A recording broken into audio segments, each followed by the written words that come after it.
हिते जागीरदाराना निज़ाम जे ख़िलाफ़ असां हिकु जिदोजहद जेका जारी कई हुई थी 4 सालनि खां मुंहिंजो हिकिड़ो ई मौक़िफ़ हुयो त सरदारी निज़ाम खे असां रिजेक्ट कयो था।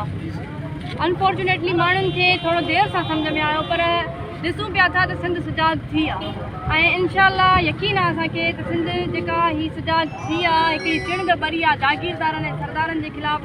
छो त सरदार उहे आहिनि जेके सिर्फ़ु पंहिंजे मफ़ाद लाइ, तव्हां ॾिसो था हिते जेको मासूम जो मर्डर थियो आहे, जेको बेगुनाह क़तल थियो आहे, सिर्फ़ु जागीरदारनि पंहिंजे मफ़ाद जे ख़ातिर धरती धड़ियुनि खे मारायो आहे। त सिर्फ़ु तव्हां सां इहा ई रिक्वेस्ट हूंदी त जागीरदार जॾहिं बि वोट वठणु अचनि, तव्हां ॾिसो था भले सरदारनि खे सरदार हूंदो आहे पीउ जी जॻह ते हूंदो आहे, सरदार जेको आहे पंहिंजे आवाम जी सार संभालंदा। हितां जा जागीरदार जेके आहिनि इन टाइटल जो मिसयूज़ था कनि, इन टाइटल खे जेको आहे ग़लति इस्तेमालु था कनि, सरदारी जे नाले ते ई असांखे जेको आहे सिंध खे लुटनि पिया था।